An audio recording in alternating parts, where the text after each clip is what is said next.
കൂട്ടുകാരെ, നമ്മളപ്പോൾ ഇന്ന് ഒരു കൊഴുക്കട്ടയാണ് ഉണ്ടാക്കാൻ പോകുന്നത്. ശർക്കര വെച്ചിട്ടുള്ള കൊഴുക്കട്ട. അപ്പോൾ ആദ്യം തേങ്ങയൊക്കെ ചിരകി വെച്ച്, എന്നിട്ട് നമ്മൾ മാവ് കുഴച്ച് ഇടിയപ്പപ്പൊടിയാണ് എടുത്തേക്കുന്നത്. ഇടിയപ്പപ്പൊടിയും പിന്നെ കുറച്ച് പുട്ടിൻ്റെ പൊടിയും കൂടി ഇട്ടിട്ടുണ്ട്. പിന്നെ തേങ്ങയിലോട്ട് ശർക്കര നമുക്ക് ആവശ്യമുള്ളതാണ്. മധുരം ഇഷ്ടമുള്ളവർക്ക് കൂടുതൽ ചേർക്കാം, ഒരുപാട് മധുരം വേണ്ടാത്തവർ അതനുസരിച്ച്.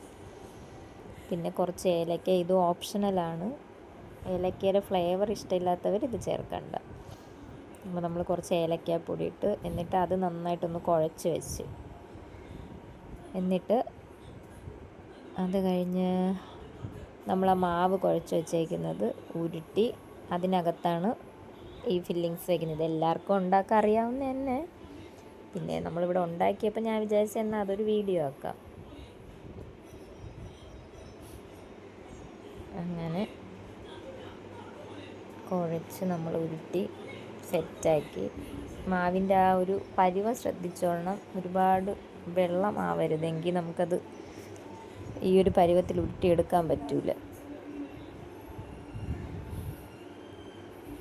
അങ്ങനെയെല്ലാം നമ്മൾ ഉരുട്ടി വയ്ക്കുകയാണ്.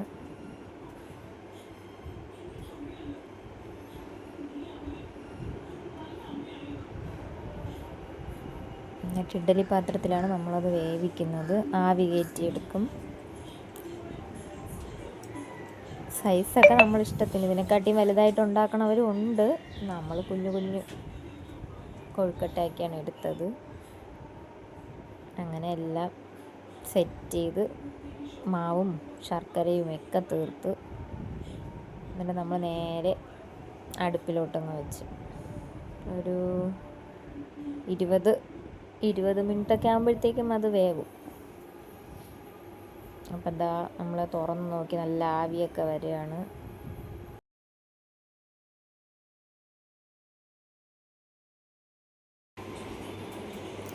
അപ്പം ഋതുവിനാണ് ഫസ്റ്റ് കഴിക്കാൻ കൊടുത്തത്. അപ്പോൾ അവർക്കിത് പൊതുവേ ഇഷ്ടമുള്ള സാധനമാണ്.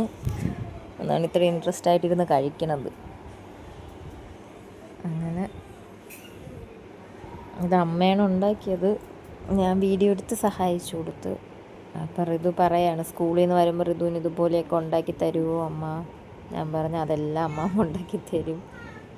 അങ്ങനെ അവൾ കഴിക്കുകയാണ്. ഇത് സിമ്പിളാണ്, എല്ലാവർക്കും വൈകിട്ട് ചായയുടെ കൂടെയൊക്കെ ഉണ്ടാക്കാവുന്നതേ ഉള്ളൂ.